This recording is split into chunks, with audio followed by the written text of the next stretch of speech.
I'm going to talk about postmodernism a little because I know you hear that word all the time, but just in case you don't know what it means.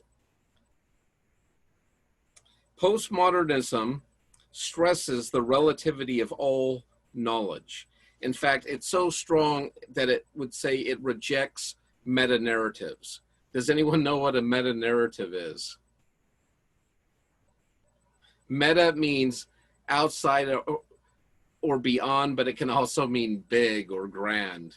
And so a meta-narrative is a story that tries to explain humanity. And you could do that like through Marxism, explaining history as class struggle. You could explain it like a Christian, where you believe there's a God who created the world and he wants to reconcile humanity to himself, and he's given us guidelines to live by. You could do this as like a secular humanist or a scientist and say, no, we're physical beings, we evolved, we came from the Big Bang, and from the stars we came, and to the stars we will return. Those are all meta-narratives. And what the postmoderns are saying is, that's just like your opinion, man. That's your point of view, and there's other ways of looking at things besides a Christian lens or a scientific lens or an animistic lens. And they reject all these mega stories and saying it's too much to take account of and it leaves too many gaping holes. So no one gets a corner on capital T truth, like absolute universal truth. We're all relegated simply to our limited human perspective and points of view and basically opinions.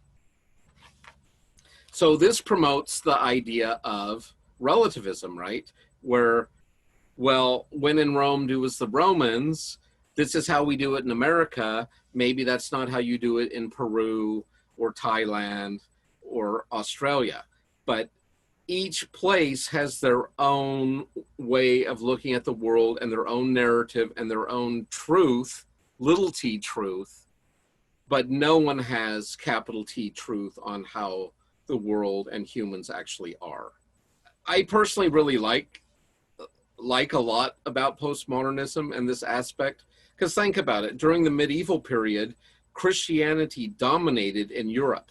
They controlled all the churches. In fact, if you weren't part of the Roman Catholic Church, you were by definition a heretic or an outsider, because you actively had to choose to go out of the norm of your culture. So everyone had the same belief about where we came from, why we're here, how we should live, what happens to us when we die. And the church kind of controlled that meta-narrative of the Middle Ages.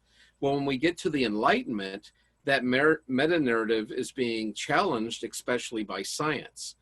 And science begins to come up with a different hypothesis or theory about how we got here, how we should live, what happens to us and when we die.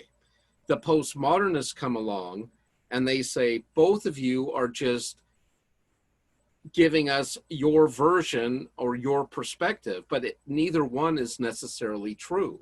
They're just relativistic accounts for the world. And so science thought they had displaced religion, but then when we get to postmodernism, the postmoderns are displacing both science and religion and any other group that's making these absolute truth claims. Any questions on that? Okay. Mr. Blackburn? Yeah. Would you consider like new spirituality like another narrative? What kind of spirituality? Like the new spirituality look like how you can attain a higher conscious through like drugs and all that stuff. I know we learned about it in high school as like a worldview, so I just wanted to know. Is it... I would tend to think that it's super personal and subjective. And so each individual isn't going to say their experience is true for everyone else, but they would say, this is my truth. Well, that's like the worldview is like it's subjective to you. Right. And like, and that's super postmodern. That would be postmodern. Yeah. Okay. That would be a great example of a postmodern religion where you do you and you let other people do them. As long as what they're doing isn't messing with your stuff. Yeah. Okay. And actually in California, that is the largest growing demographic in religion. If you Google like California demographics or religious demographics, Christianity still dominates. I think it's up close to 68% people would identify as Christians, but at least half of those are Catholic, Yeah. identifying as Catholic, but Yeah. still under the umbrella of Christian. There's as many Jews and Buddhists living in California as Southern Baptists. I mean, that's fascinating to think about. Yeah. We have so much diversity, but I believe coming in at 27% is the group called Nones, Ones. And this could be anything from atheists, which make up 4% of California, or agnostics, which make up another 4%, but that's still only 8%. So we still have 19% of people who don't claim any particular religion, but many of them still claim they're very interested in spirituality.